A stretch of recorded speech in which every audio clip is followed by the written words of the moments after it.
The seawater surrounding the island of Cyprus was getting milder, seemingly ready for the beautiful scene about to happen.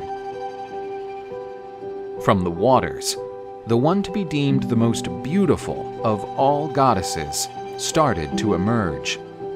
Aphrodite, the goddess of beauty and love, daughter of Uranus, the god who had once reigned over the world, materialized upon a shell. After arriving at Mount Olympus, she was under the spotlight. The gods were delighted with the new arrival, who brightened the splendid abode of the gods even more. Zeus noticed that such beauty would be the source of quarrels and disharmony.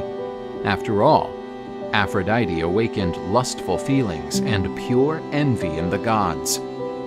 To avoid chaos, Zeus decided to unite Aphrodite, the most beautiful goddess, with Hephaestus, a rustic-looking god. Aphrodite submitted herself to the desire of the ultimate god and united with the god of the forges. Despite his brutish appearance, Hephaestus was endearing to his wife. Using his talents, he made and covered his wife with the most beautiful jewels. However, the blacksmith god was always absent, as he spent great lengths of time working in his forge in the Etna volcano. In the meantime, the goddess of love struggled with loneliness.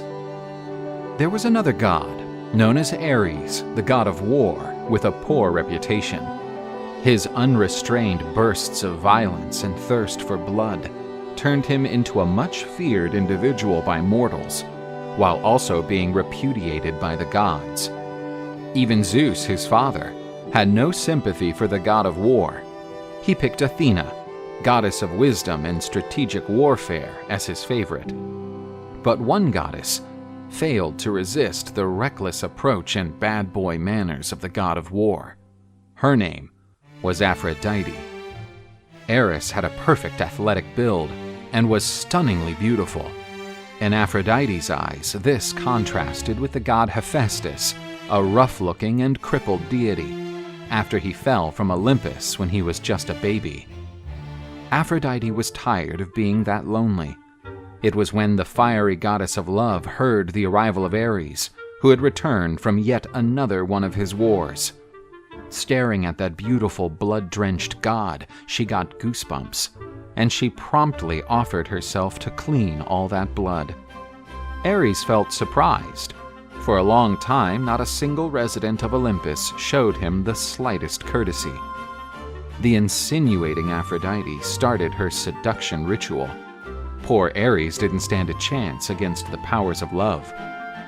Hidden, the gods went through a night of fiery love, and from that day on, whenever Hephaestus went to work, Ares visited Aphrodite on her marriage bed.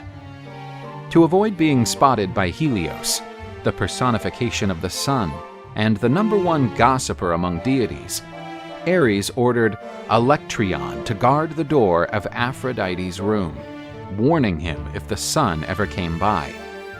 Hypnos, the god of sleep, had already noticed that something odd was happening between the couple, but he didn't want to be known as a snitch. The god of sleep then hit Electryon with an overwhelming need to sleep. He fell asleep and did not see the sun approaching. After waking up, Ares noticed that it was day already. The couple had surely been spotted by the sun. Enraged with Electryon, Ares decides to punish the negligent watchman, turning him into a rooster. From that day on, Electryon never stopped shouting just before the sun came up. The god Helios told Hephaestus everything he saw. He refused to believe in his wife's betrayal, but decided to set a trap just in case. "My beloved wife, I have a major job to do, and I will be gone for a week." As soon as Hephaestus went on his way, Ares jumped to the wife's bed. But this time, the adulterous couple would not get away with it. The god of forges had weaved a net so fine that it looked invisible, having put it on the bed. Right when the gods were doing it, the net fell on the couple, imprisoning them. The cuckold god called the other deities to witness the shameful scene. "Look at these traitors, caught in such a disgraceful situation. They can never leave my powerful net. They will remain imprisoned as punishment." Hermes looked at Apollo and said, "Apparently, Ares decided to devote himself to a different sort of battle, a more hand-to-hand thing, so to speak. Of all the punishments ever devised by the gods, being united with Aphrodite certainly must be unbearable. Poor Ares." All the gods started to laugh.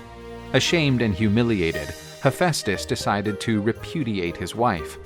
From the union of Ares and Aphrodite were born Deimos, Phobos, and the beautiful Harmonia.